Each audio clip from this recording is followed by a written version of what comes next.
अगर कोई असली गुजर का बिंद है तो समाज का फैसला मानेगा, और समाज का फैसला नहीं मानेगा उसको मैं गुजर का खून नहीं समझता हूं, गुजरी का लाल नहीं समझता हूं।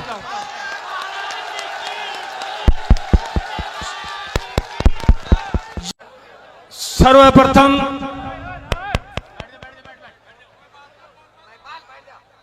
जहां पर उपस्थित जात गंगा के सभी जो वरिष्ठ और श्रेष्ठ हमारे बुजुर्ग और नौजवान बैठे हैं, मैं खेतड़ी से इंजीनियर धर्मपाल आप सबका नतमस्तक होके जात गंगा को प्रणाम करता हूं, बहुत बहुत साधुवाद देना चाहता हूं। साधुवाद देना चाहता हूं मैं कोटपुतली तहसील को, और धन्यवाद देना चाहता हूं इस पड़ियाला ग्राम की पवित्र भूमि को कि कम से कम आपने इस सैकड़ों साल से चलती आई कुर्ती का जो एक बीड़ा उठाया है, वास्तव में हमारी नजरों में कोटपुतली तहसील और ये पड़ियाला की गौशाला की पवित्र भूमि, जिसको पावन भूमि कह के मैं नतमस्तक होकर प्रणाम करता हूं और उम्मीद करता हूं यहां पर लिया गया जो भी फैसला है, मैं समझता हूं ये भाषण का मंच नहीं है, ये राजनीति का मंच नहीं है, ये राजनीति चमकाने की सभा नहीं है, ये तालियां बजवाने की सभा नहीं है, ये इस समाज को एक सही दिशा में ले जाने की सभा है और समाज को सही दिशा में सही निर्णय करके ले जाने की ये सभा है।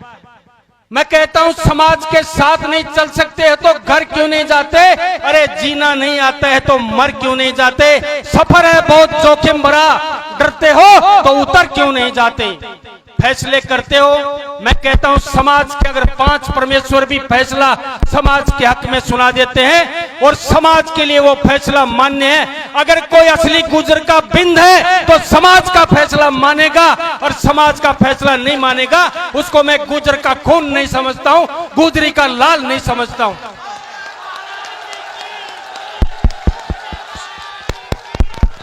ये वो वीर समाज है, ये जो 5 लोगों का फैसला इस सर माथे पे रख के चलने वाला है।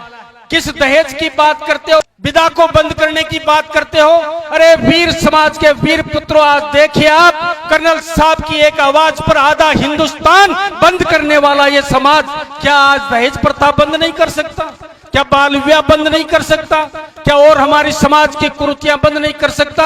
महाराज बलदेव दास की उपस्थिति में कहना चाहता हूं, संत श्री के चरणों में प्रणाम करना चाहता हूं, एक बार यहां से उद्घोष तो करके देखिए, ये वो वीर समाज है जो अपनी बात के लिए और अपनी जात के लिए अपना सर कलम करवा देगा, कभी बात को नीचे पड़ने नहीं देगा।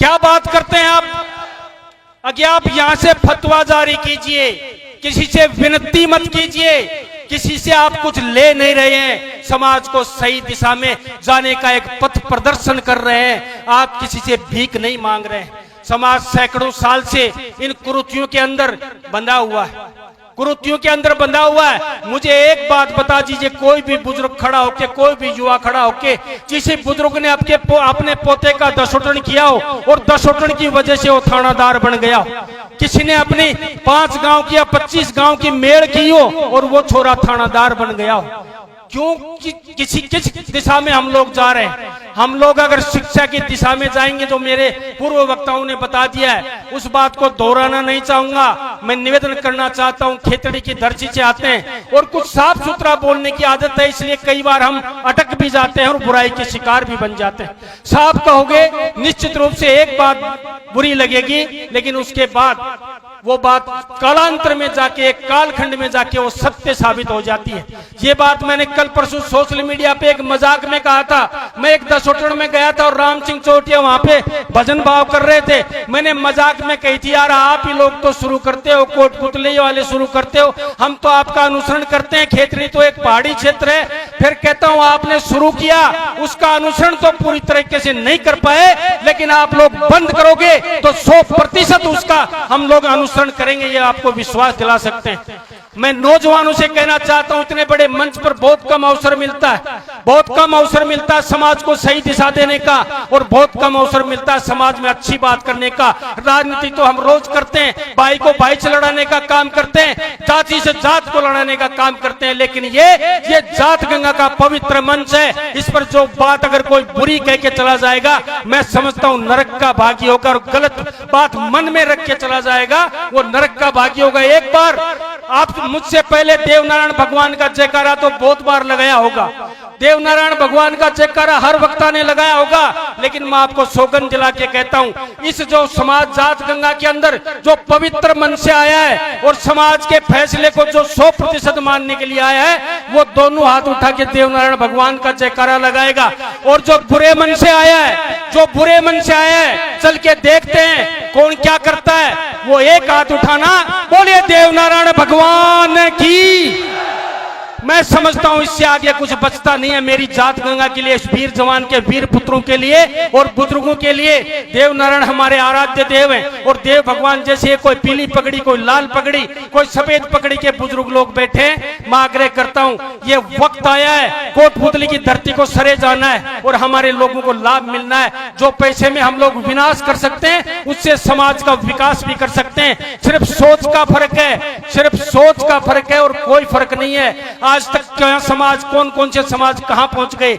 मैं तो ये कहता हूं, मैं 11 नियम पढ़ रहा हूं, उन पे नहीं जाऊंगा, क्योंकि ये कमेटी का काम है, निर्णय सुनाना उनका काम है, और अब हम लोगों का उसकी पालना करना काम है। मैं तो ये कहता हूं, जो 101 रुपए का नियम रखा है आपने, मेरी खुद की इच्छा है, चाहे आप माने या ना माने, चाहे जाके मुझे गलत बताएं, ये कागज के नोट ही बंद कर दो, आज चांदी का सिक्का शुरू कर दो, एक चांदी का सिक्का देंगे, चाहे कोई भी चाहे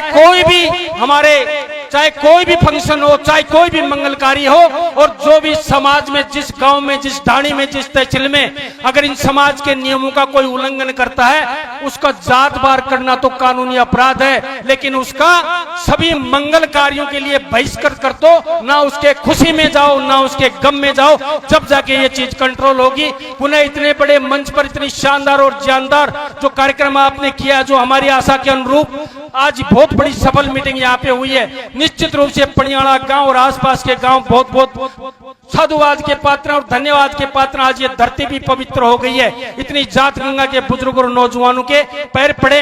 मैं नौजवानों से एक बात अंत में कह के अपनी बात समाप्त करूंगा। युवा साथियों, आपकी दशा और दिशा बिगड़ चुकी है, और उसको सुधारने के लिए हम लोग जैसे नेताओं का काम नहीं है, आप सब लोगों का मिलके काम है। आज हमारी 3-4 तहसीलें हैं, सब अदर समाज ये कहते हैं गुर्जर समाज के लड़के हमारी बदमाशियां करते हैं, अपराधी प्रवृत्ति हैं। मैं कहता हूं ये वो वीर समाज है, जब हिंदुस्तान की धरती पर जब मुगलों का आक्रमण हुआ और अंग्रेजों का खौफ था, जब ये वीर समाज तलवार लेके खड़ा हुआ था और वो अन्याय के खिलाफ लड़ा था। आज खुद अन्यायी बन के हम लोगों को जो आप लोग दंश दे रहे हो, समाज का जो नाम खराब कर रहे हो, उसके लिए आप लोगों को कहता हूं समाज की मुख्य धारा में चलिए, समाज के साथ चलिए। समाज का नाम बड़ा नहीं कर सकते तो समाज का नाम बुरा करने का आपको कोई अधिकार नहीं है। मैं निवेदन करना चाहता हूं, युवा पीढ़ी अगर सुधर गई तो गांव सुधर गया, युवा पीढ़ी अगर सुधर गई तो परिवार सुधर गया। और कोई मंत्र नहीं है, कोई जादू नहीं है, कोई व्यक्ति धरती पे ऐसा पैदा नहीं हुआ जिसके भाषण से कोई समाज समझ जाए, सुधर जाए। मैं कहता हूं सबको सुधरना होगा। अगर व्यक्तिगत मैं सुधर गया तो मेरा घर सुधर गया, पूरी तहसील सुधर गई। इसलिए अपनी आत्मा पे हाथ रख के ये बात कहो कि मैं इस पंचायत से जा रहा हूं तो पूरे तन मन वचन और क्रम से पंचायत को जो निर्णय है तो वो निर्णय मानूंगा। मैं कहता हूं अगर इस पंचायत का निर्णय नहीं माना तो आइंदा कालखंड में आप लोगों को माफ नहीं करेगी आने वाली पीढ़ियां, माफ नहीं करेगी आपको आने वाली पीढ़ियां। इतनी बड़ी पंचायत जुड़ी थी और उसमें भी गुजरों ने क्या कर लिया। हजारों की संख्या में आप लोग बैठे हो, अगर ये फैसला भी मान्य नहीं होगा तो आगे आपको मौका नहीं मिलने वाला। इस मौके को छोड़ना नहीं है। पुनः इस 2 मिनट 4 मिनट के उद्बोधन में अगर मुझसे व्यक्तिगत इंजीनियर धर्मपाल से कोई भी गलत शब्द निकल गया हो तो मैं जात गंगा से क्षमा प्रार्थी हूं। इन्हीं शब्दों के साथ अपना कथन समाप्त करते हुए अपनी वाणी को विराम देता हूं। सबको राम राम, बहुत बहुत धन्यवाद।